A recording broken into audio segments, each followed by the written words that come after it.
Hello guys, Jerry speaking. Welcome to LJPCBM episode number 932 and today we get to Find DW episode number 11, the Mark Brown episode. We have this begin in 5, 4, 3, 2, 1, go.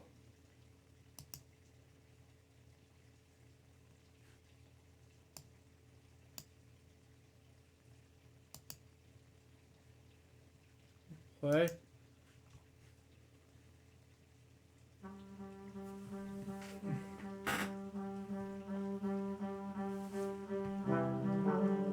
Cam.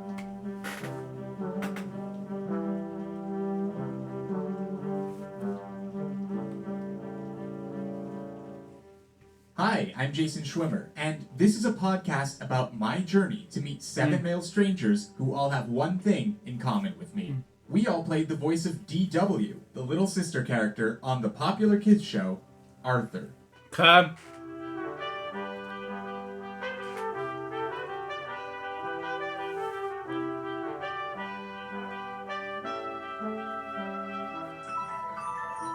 Look at that! There's a lot of ways to save money around here. We can put Arthur on a diet. Hey! That's Wow. me, in an episode called Postcards from Buster, an episode where Arthur's family takes Buster to New York to hang out with his estranged father. The Wow. episode aired in December 2003. Wow, I've just seen that episode before. It was amazing. Continue on. I spoke with Ryan Aaronworth, the mysterious person who played DW between myself and the fourth person who played DW, Robert Naylor. It was amazing to talk with him and to hear about his experience playing DW for only one episode of Arthur. Okay, so on one level, this strange mission of mine to track down the 7 other young men who share this unique experience of playing DW on Arthur is complete because I've connected with and interviewed those people. But then Wow. someone told me, What a great project you have here. and that person happens to be Mark Brown, the illustrator, author, and creator of the Arthur books and television series. I had the opportunity to briefly meet Mark back in 2002 when I was the voice of DW.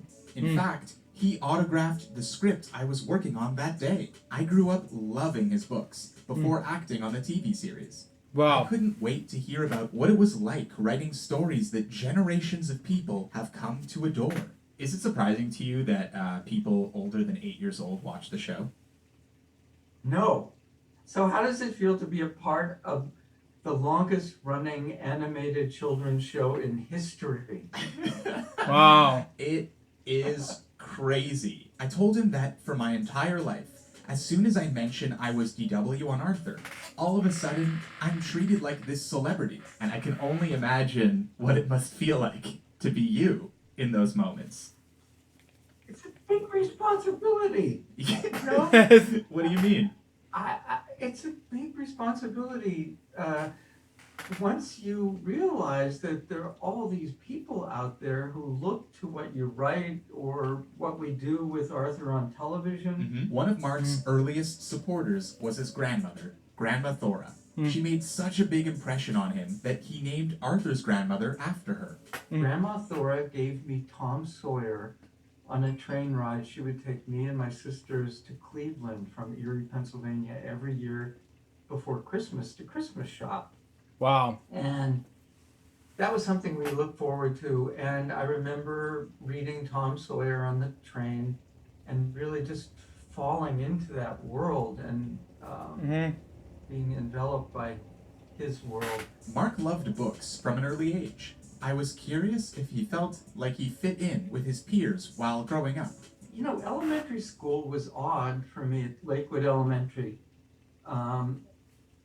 Library day was Friday afternoon, and we would have to get in single file, go down to the library, which is this tiny room, and then a frail elderly woman from the office with blood red fingernails would come in with a key, and she would open the door and turn on the lights, and there was a large table in the middle, and we had to walk around the table and pick out a book promptly. And Wow. then we would leave the library, and if you didn't find a book, in that little traveling period, you were out of luck until next Friday. Wow. Times have changed. Yeah, Mhm. nothing says creativity and the love of reading quite like promptness and being in a rush. And the blood red fingernails. Truly. Wow. Yeah. What was he like as a student? Did he like elementary school? Because I found school mostly uninteresting. And so I just let myself daydream and doodle, and I got in trouble for it often. That was when they would paddle kids. Oh no. Yeah, I Yeah. got paddled for daydreaming and drawing and doodling, and now it's my job. Wow. So take that, Miss Mansfield. That brought up something I'd heard him say before. I love what I do so much, and I feel very lucky to have a job that I love. When I was growing up, my dad hated to go to work. And that you always thought, when I grow up, I want to have a job I really like, and now I do. Yeah, my dad worked for the railroad, and in his spare time, he was doing creative things. He was a really good writer. He could draw. He was interested in architecture and landscaping. From a young age, becoming an artist was something that was very important to Mark. That led him to study graphic design at the Cleveland Institute of Art. I came out of art school wanting to do really sort of high-end art, very meticulous, detailed art. And in fact, I left the Cleveland Institute of Art thinking that illustrating children's books was kind of one of the lower rungs of the ladder of artistic success. I was not actually encouraged to do that when I was in art school. Wow. But, so I left art school and I moved to Boston. What did Wow. your family and peers think when you were doing odd jobs with a dream of becoming a professional illustrator?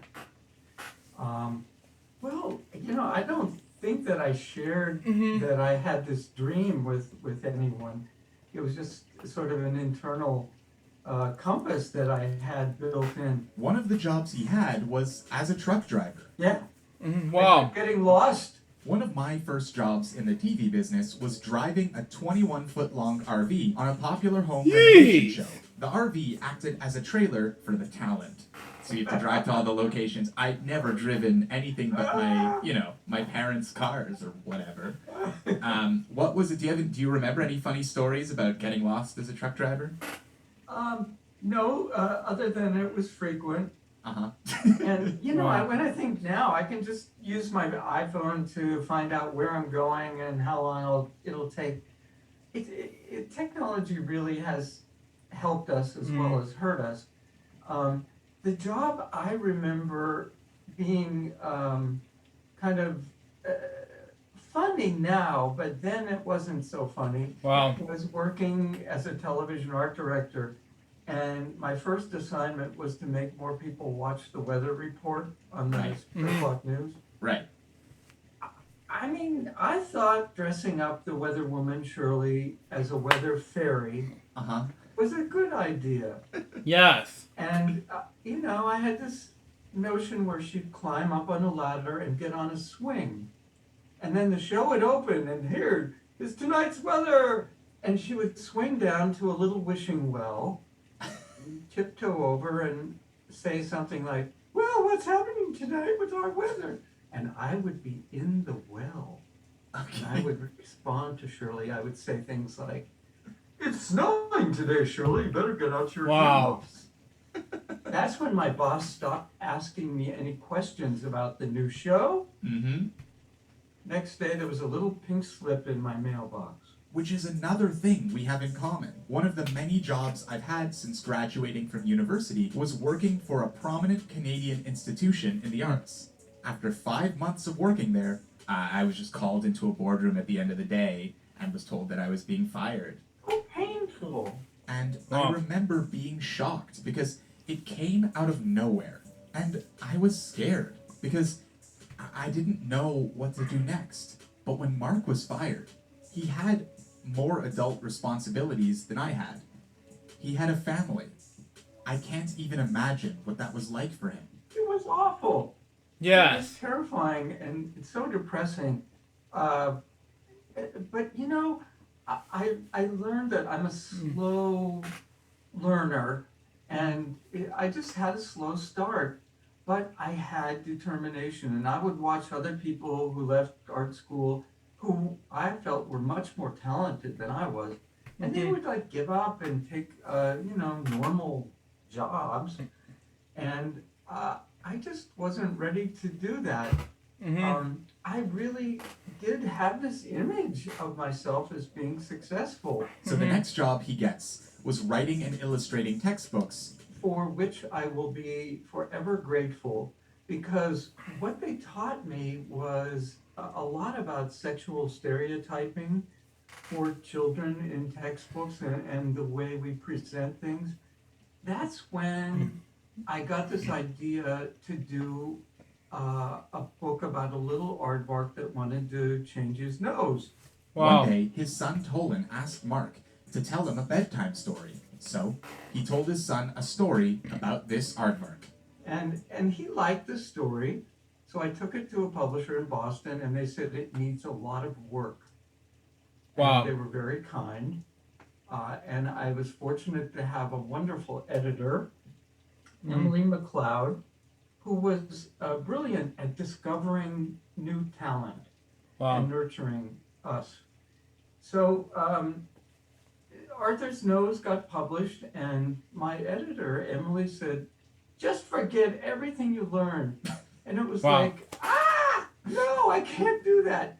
And she said, just strip away all that fancy technique and concentrate on the characters and what they look like and what they're saying. And when the book was published, it was kind of jarring to look at it. I still have difficulty. It was like going to a party in your underwear. Yee. Oh, weird. Yeah. Yeah, it wasn't quite finished in my sense of how I saw it. Uh-huh. So anyway, that's how Arthur was born. The very first book I ever wrote or illustrated. You never thought Arthur would be more than one book. Can you tell No. me about why that was the case? Well, I had no experience in publishing. It was the very first thing I did, and I didn't think it was very good. I mean, I'm being honest with you. Yeah, please. No, I'm only laughing because of how big it turned out to be. But it was another editor. Several years later, I was writing a book about getting glasses because Tolan was getting glasses. So I wanted to write this book about a little rabbit who gets glasses, Robert. And my editor at the time, Melanie Krupa, she said, well, why don't you use that character Arthur? Did you have doubts that, that Arthur would be a memorable character? Something happened with that second book, Arthur's Eyes. I was asked to speak at schools as an author illustrator, Okay. and I Wow. was terrified to get up and Wow. meet people. Yeah. And it brought back fears from high school when I had to give oral book reports. And so I started speaking at schools, and there was this wonderful librarian, Mary Langford in Dallas, Texas, who said, Mark, you want to be able to do this as a living? I said, yeah. And she said, well, you got to make a series. And I said, really? And she said, yeah, kids love series. And she said, and write a few holiday books too, because teachers need them. And so she had given me my roadmap to fame. And then PBS knocked on my door one day, and they had the brilliant idea of using animation and television to make kids want to read. So the book series became successful, and Mark was on his way to developing a TV series with PBS. Except, Arthur's Nose was published in 1976. Yes. That's 20 years before Arthur started airing on PBS. I asked Mark about those years between, because, in fact, PBS wasn't the first offer Mark received to adapt Arthur for television. I had turned down 2 earlier requests to put Arthur on television because they required me giving up all of my rights to him. And, in the meantime, I had developed a series of books. I was very happy. I had sold like over 5 million copies of my books. Those first two offers, if I had given up my rights to Arthur, they could put a gun in his backpack. Right. And, I would have nothing to say about it. So I was really so lucky to work with Carol and with PBS. I asked Mark about how the PBS offer came to be. Carol Greenwald, our executive producer at Arthur, she brought her 2 kids to a Boston suburb library where I was speaking one night. And she called me up and said, I have this idea, would you be interested? And so we talked, and, that's how it all started. And that's how Arthur was created. There's a little more to the story, though, like how since the beginning of the series, Arthur has always been focused on teaching lessons, inclusivity, diversity, and representation.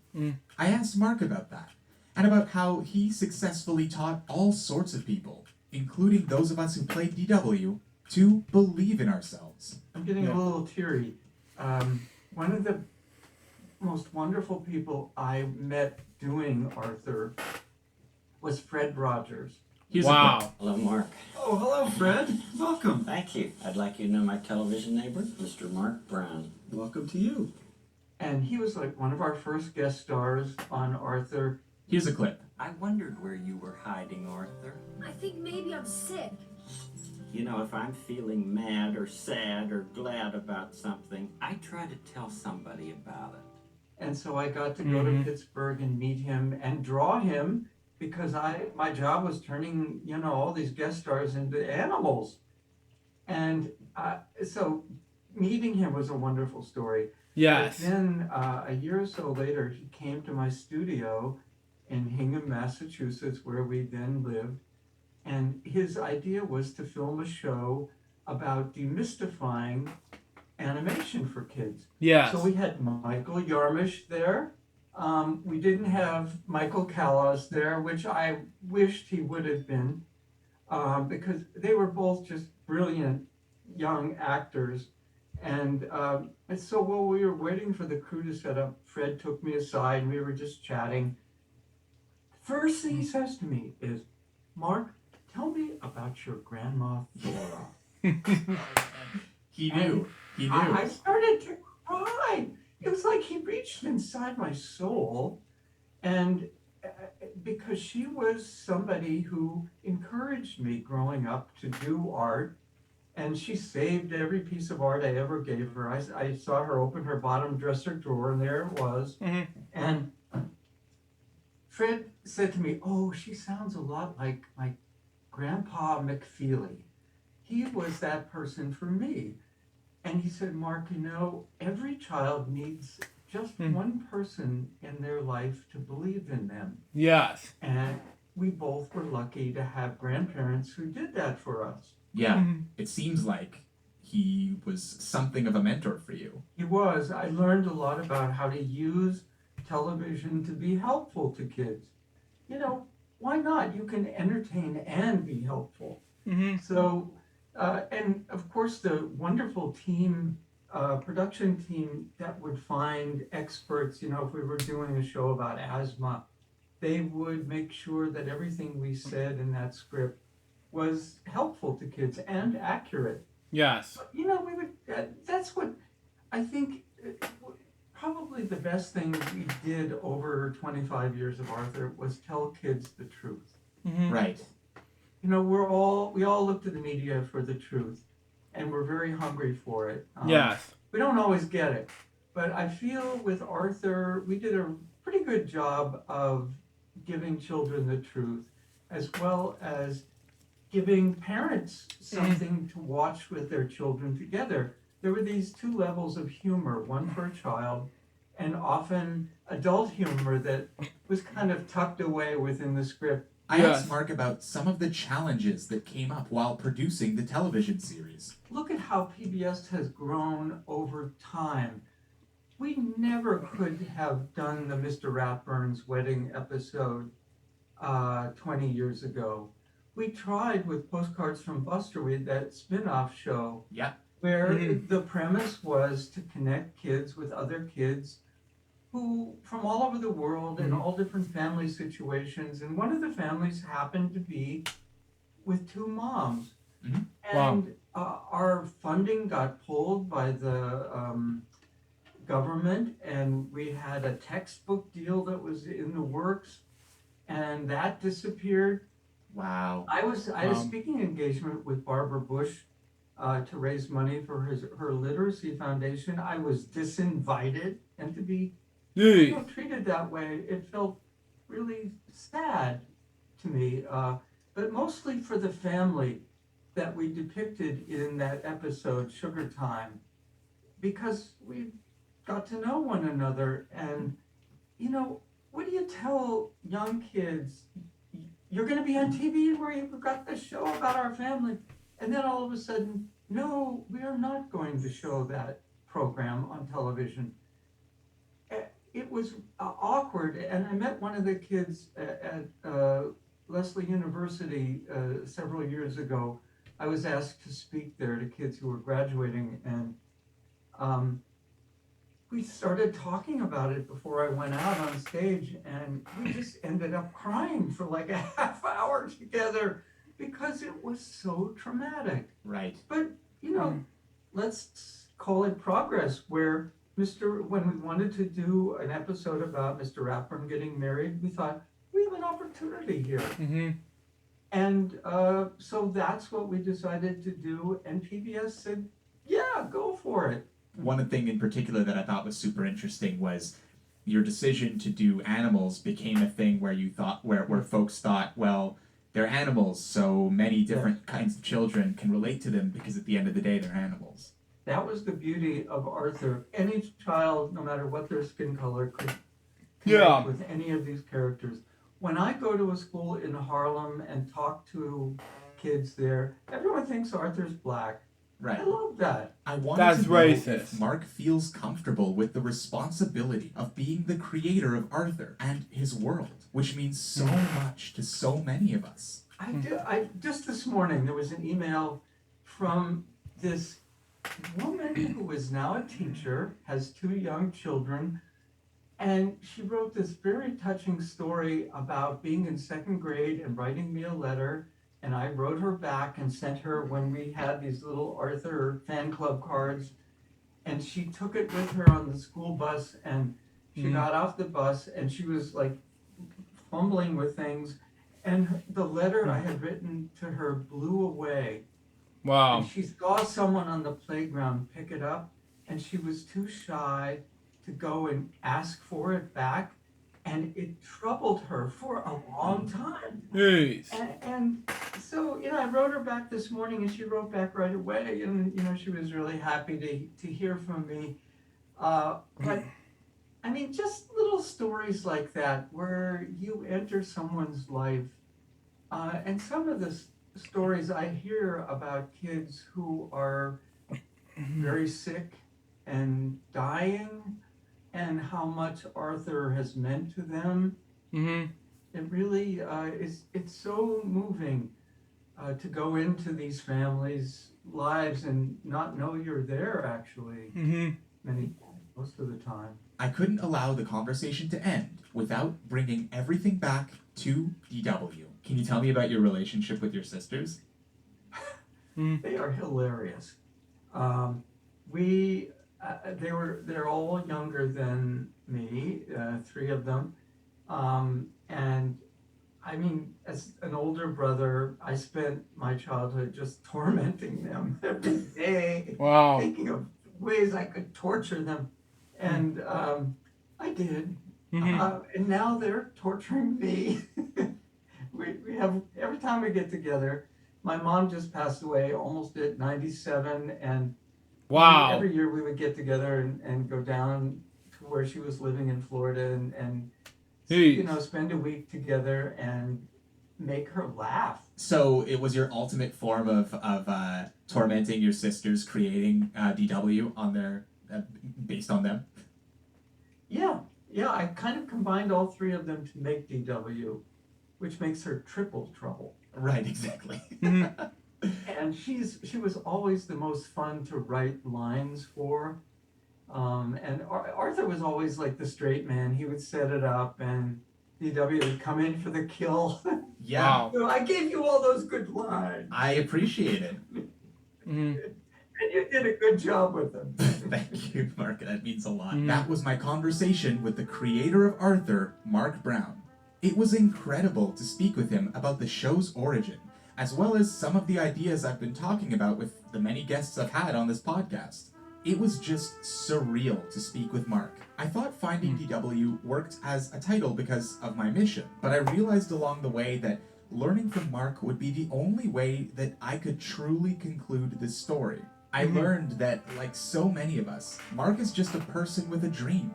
He wants to achieve the expectations of success he set for himself when he graduated from art school. He wants to have fun, and most importantly, he wants to teach us all to believe in ourselves. Yeah. I truly believe that he has done all of those things and more. Mark has given the world something truly special with Arthur, and on a personal level, I feel incredibly indebted to him, because without him, DW wouldn't exist, and she wouldn't need a voice. So, I hope on some level, this podcast can be seen as my thanks to Arthur, and correspondingly, my thanks to Mark. Thanks for talking to me, Mark. Among the many parts of our conversation that stood out to me was that DW is an amalgamation of Mark's 3 sisters. That means I have to talk to at least one of them. This mission, to find all the DWs, would not be complete unless I did so. Well, I've got good news there. Here's a clip. Well, I was a kindergarten teacher, so when people found out Mark was my brother and the kids found out that he wrote and illustrated the books, I had rock star status. Next time on Finding DW, my conversation with Mark Brown's sister, Bonnie Walmsley. And until then, thanks for listening. This podcast was made possible in part from contributions through Patreon from listeners like you. Thank you, Blendy, Quinton Reviews, Sam Brodaddy, and Alex. So that was episode 11 of Finding DW, the Mark Brown episode. What do I think about this episode? I think it was amazing. So far, this episode was a success. And that was LJPCBM episode number 932. Hope you enjoy it. Stay tuned for the next one's going to be LJPCBM episode number 933. Find DW, episode 12. Find the real DW. Till next time, Sue Joseph by Pistol Baby. We can words we ask us to pursue. Till then, out. See ya.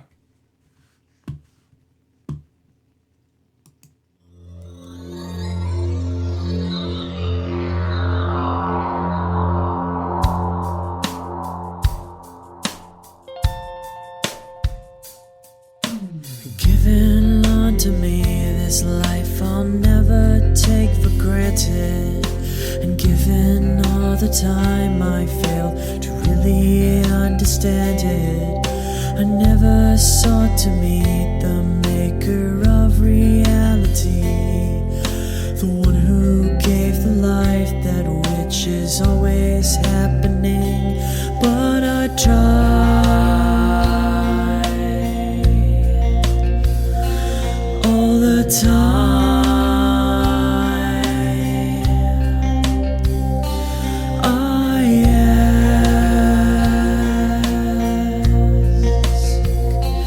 I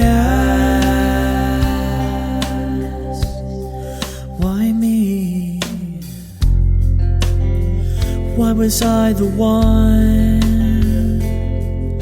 to see things as I do under the moonlight and the sun?